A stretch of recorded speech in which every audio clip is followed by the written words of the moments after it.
हे नाथ अब तो ऐसी दया हो कि जीवन निरर्थक जाने न पाए। यह मन न जाने क्या क्या कराए, यह मन न जाने क्या क्या कराए। कुछ बन न पाया अपने बनाए, कुछ बन न पाया। संसार में ही आसक्त रहकर, संसार में ही दिन रात अपने मतलब की कहकर, दिन रात सुख के लिए लाखों दुख सहकर, सुख के लिए लाखों दुख सहकर। ये दिन अभी तक यूं ही बिताए, ये दिन अभी तक। ऐसा जगा दो कि फिर सो न जाऊं, ऐसा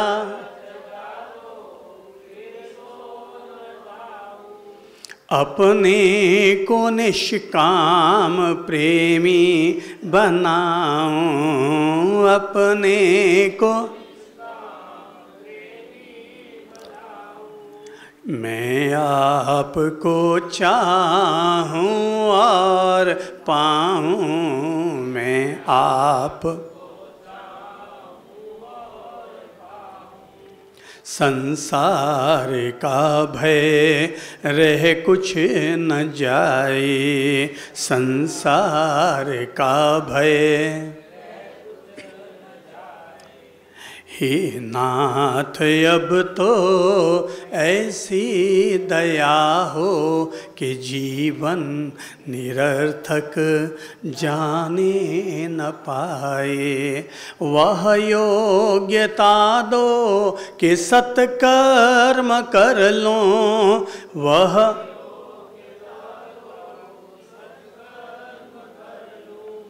अपने हृदय में सद्भाव भर लूं, अपने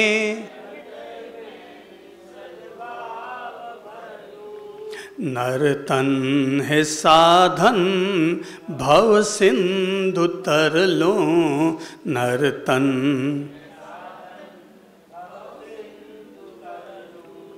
ऐसा समय फिर आए न आए, कि ऐसा समय फिर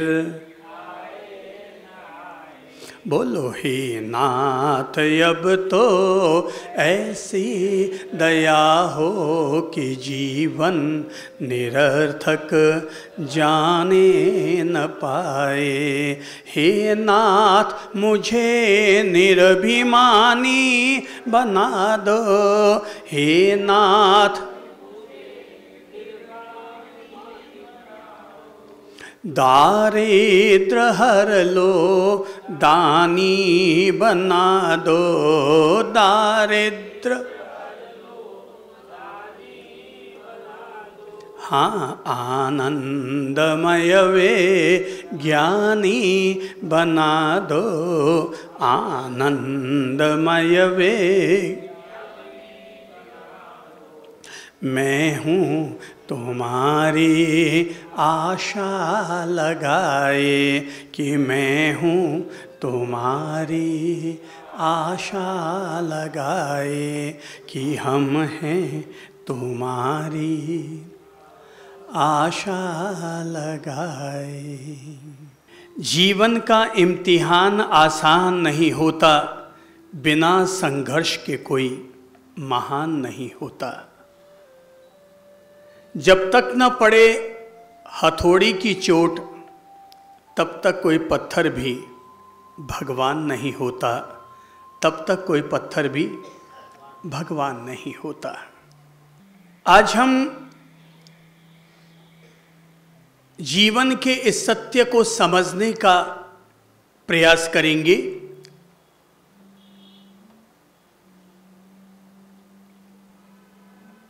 कि संसार में भगवान है क्या।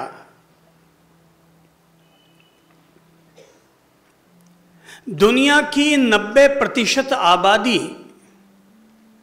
किसी न किसी रूप में भगवान से अवश्य जुड़ी है। फिर चाहे उस भगवान को नाम हम गॉड दे दें, खुदा दे दें, अल्लाह दे दें, तीर्थंकर दे दें, बुद्ध का नाम दे दें, ताओ का नाम दे दें, गॉड का नाम दे दें, पर किसी न किसी रूप में हर आदमी अपने आप को परमात्मा के साथ अवश्य जुड़े हुए हैं। यहां तक कि अगर कोई व्यक्ति अपने आप को नास्तिक कहता है और नास्तिक मानता है, तब भी जीवन में उसे उस क्षण में तो भगवान ही याद आते हैं जब उसका दुनिया में कोई और साथ देने को तैयार नहीं होता। उस समय हर व्यक्ति को भगवान ही दिखाई देते हैं जब उसे अपने लिए दुनिया में कोई और दिखाई नहीं देता है। मैंने बचपन से सुन रखा है कि किसी व्यक्ति के लिए भगवान का अर्थ होता है व्यक्ति के घर में जन्मे हुए माता पिता ही उसके भगवान हैं, क्योंकि वो ही उसे बड़ा करते हैं, पालन और पोषण करते हैं। कुछ लोगों ने कहा है कि भगवान दीन दुखियों के भीतर रहते हैं, उनकी सेवा करो तो तुम्हें भगवान मिल जाते हैं। कुछ के मुंह से सुनने को मिला है कि भगवान मंदिरों में रहते हैं तो लोग वहां जाकर के उनकी आस्था और उपासना संपन्न करते हैं। कुछ ज्ञानी जनों के मुंह से सुन रखा है कि भगवान बैकुंठ में रहते हैं।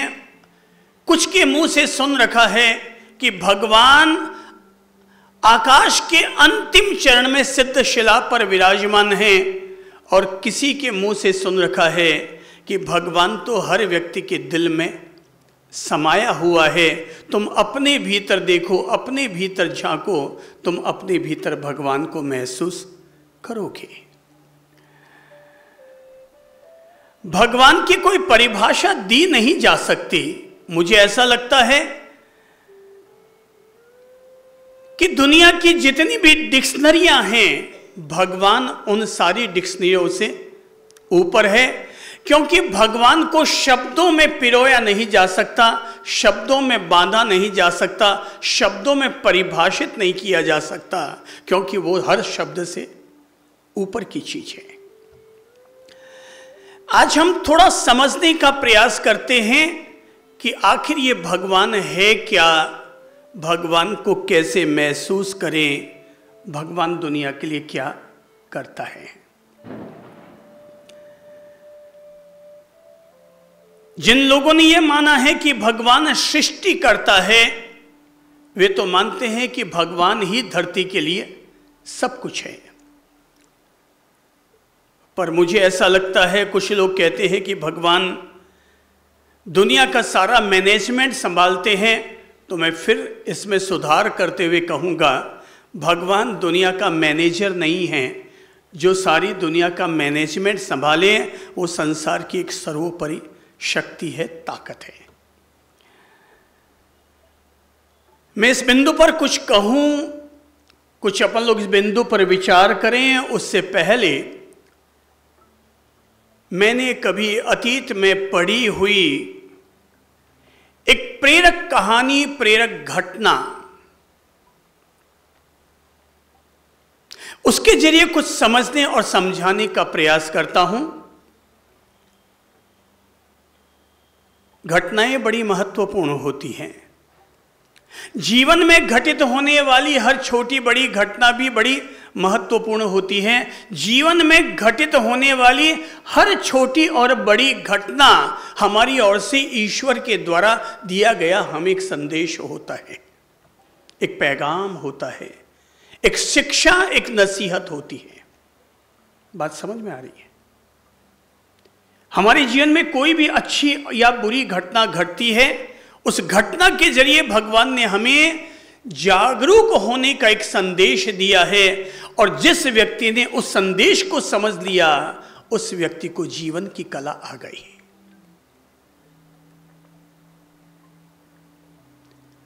मैंने जो बहुत समय पहले एक घटना पढ़ी थी, वो घटना कहते हैं कि अकबर की राजसभा सजी हुई थी। ये बात तब की है जब मैंने कभी अकबर और बीरबल की कहानियां पढ़ी थी, पंचतंत्र की कहानियां पढ़ी थी। तो आप ये समझिए, उसी में से एक कहानी आप सब लोगों के साथ शेयर कर रहा हूं, पर कुछ मोटिवेट होने की सद्भावना के साथ। अकबर की राजसभा सजी हुई थी। उनके नवरत्न जो बुद्धिमान कहलाते थे, वो सब वहां पर बैठे हुए थे कि तभी उनके पास कजाकिस्तान से कोई मैसेज आता है। उनके यहाँ का एक दूत पहुंचता है और कहता है कि कजाकिस्तान के बादशाह ने आपके पास एक जिज्ञासा रखवाई है, क्योंकि उन्होंने सुना है कि आपकी राजसभा में अनेक अनेक ऐसे ज्ञानी और विद्वान लोग हैं जो दुनिया की बड़ी से बड़ी समस्या का समाधान करने में समर्थ हैं। तो हमारे बादशाह को एक प्रश्न बार बार कचोटता है, और उसी प्रश्न का समाधान पाने के लिए उन्होंने मुझे यहाँ पर भेजा है, और साथ में ये भी कहलाया है कि वो महानुभाव जो मेरे प्रश्न का समाधान कर सकता हो, अगर वो कजाकिस्तान में आते हैं तो उनसे रूबरू मिलकर के मुझे और ज्यादा खुशी होगी। तो उनके नवरत्नों ने पूछा, पूछिए क्या जिज्ञासा है आपकी। अकबर ने भी कहा, जिज्ञासा क्या है, प्रश्न क्या है। तो बोले, मेरा पहला प्रश्न है,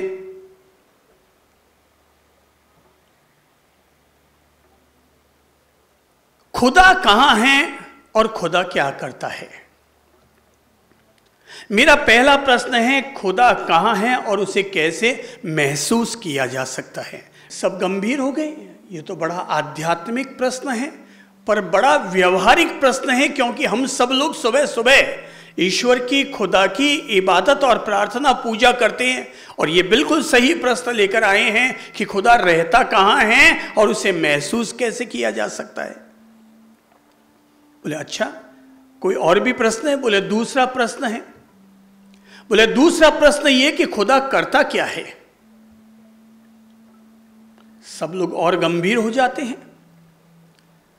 बोले, और भी कोई प्रश्न है। बोले, अंतिम प्रश्न है कि खुदा खाता क्या है। खुदा खाता क्या है। ये बात सुनकर के सब गंभीर हो गए। अकबर ने कहा कि तुम लोगों में से कौन व्यक्ति है जो इस प्रश्न का समाधान दे सकता हो, और इस प्रश्न का समाधान तुम्हें यहां नहीं देना है, बल्कि उस कजाकिस्तान में जाकर के वहां के बादशाह को देना है, और वहां जो जवाब से अगर उनको संतुष्टि हो जाए तो वो जवाब आकर के हमें यहां पर दिल्ली की राजसभा में सुनाना है।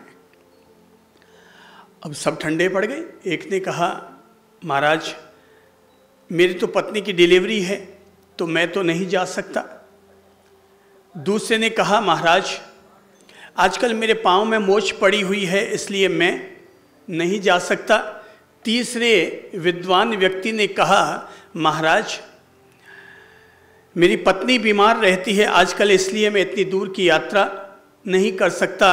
अब सारे ज्ञानी विद्वानों ने अपनी अपनी पगडंडी ढूंढ ली और अपने आप को बचा लिया कि वहाँ के बादशाह अगर संतुष्ट न हुए तो मेरे लिए तो वहाँ का भी क्रोध का सामना करना पड़ेगा और यहाँ के भी सामना करना पड़ेगा।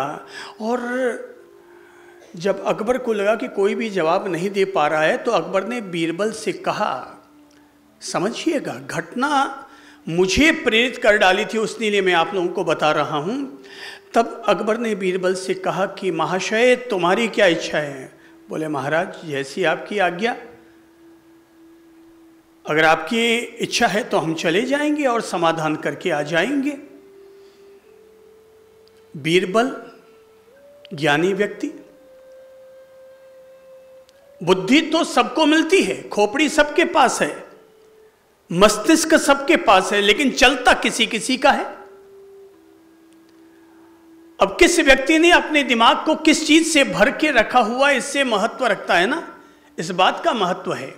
अभी अगर हम लोगों ने आधे घंटा बैठ करके ओंकार का ध्यान किया तो हमने क्या किया? अपने दिमाग में हमने क्या चीज भरी?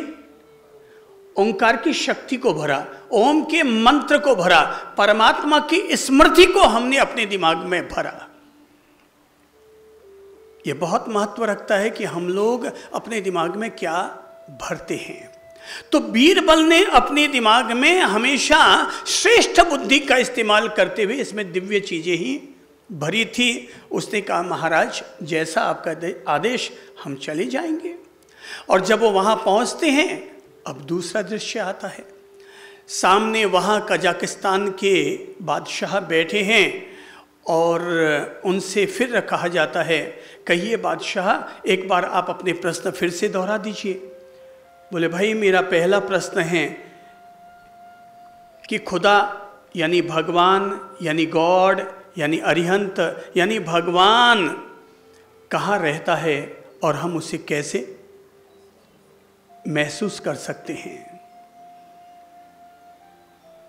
बीरबल गंभीर हो उठे और उन्होंने कहा कि बादशाह, मैं कुछ जवाब दूं उससे पहले मुझे एक प्याला दूध मंगवा दीजिए। और एक प्याला दूध लाया गया उनके सामने। उन्होंने दूध देखा और दूध में बार बार अंगुली डाल करके यूं यूं कर रहे हैं। अंगुली दूध में डालते हैं और यूं यूं कर रहे हैं, अंगुली डाल रहे हैं और यूं यूं कर रहे हैं। तो 5-7 बार जब यूं यूं किया तो बादशाह ने कहा कि बीरबल जी आप ये कर क्या रहे हैं? दूध में आप बार बार अंगुलियां डाल रहे हैं और बार बार बाहर निकाल करके देख रहे हैं, आप कर क्या रहे हैं इसमें? बोले महाराज मैं इसमें घी ढूंढ रहा हूं। बोले घी ऐसे थोड़ी मिलता है। घी निकालने के लिए तो पहले इसे दूध को गर्म करना पड़ेगा, नंबर 2 जमाना पड़ेगा, नंबर 3 बिलोवना करना पड़ेगा, नंबर 4 मक्खन आएगा, नंबर 5 उसे तपाना पड़ेगा, तब कहीं जाकर के घी की स्थिति बनेगी। बाकी इसमें घी कैसे महसूस किया जा सकता है?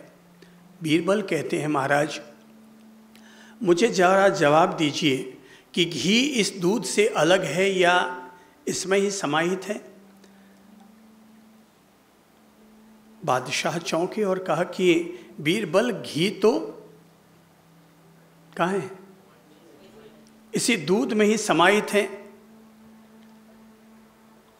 और महाराज आपने कहा कि दूध में से अगर घी निकालना है तो हमें क्या क्या करना पड़ेगा? नंबर 1 गरम करना पड़ेगा, नंबर 2 जमाना पड़ेगा, नंबर 3 बिलोवन करना पड़ेगा, नंबर 4 मक्खन निकालना पड़ेगा, नंबर 5 तब कहीं जाकर के घी की स्थिति बनेगी। महाशय परमात्मा का भी अनुभव करने के लिए हमें ऐसा ही अपने आप को कुछ करना पड़ेगा। जैसे दूध को घी तक पहुंचाने के लिए हमें इस प्रक्रिया से गुजरना पड़ता है, ऐसे ही परमात्मा को भी महसूस करने के लिए हमें दूध से घी तक की किसी प्रक्रिया से हमें गुजरना पड़ेगा। हमें उसके लिए तपना पड़ेगा, इबादत करनी पड़ेगी, उसकी स्मृति से हमें भरना पड़ेगा, आंखें बंद करके, और उसके ध्यान में हमें डूबना पड़ेगा, और उसे तब हम अपने भीतर महसूस कर सकते हैं।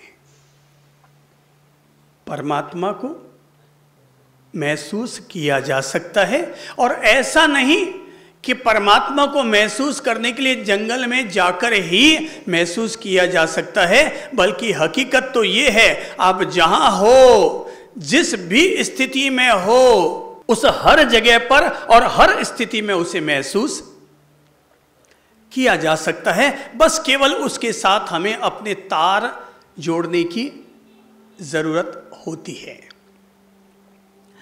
जरा सोचिए कि आप यहां पर हवा को महसूस कर सकते हैं कि नहीं? कर सकते हैं। ऑक्सीजन उससे और अब थोड़ी बारीक चलेगी तो ऑक्सीजन को महसूस कर सकते हैं कि नहीं?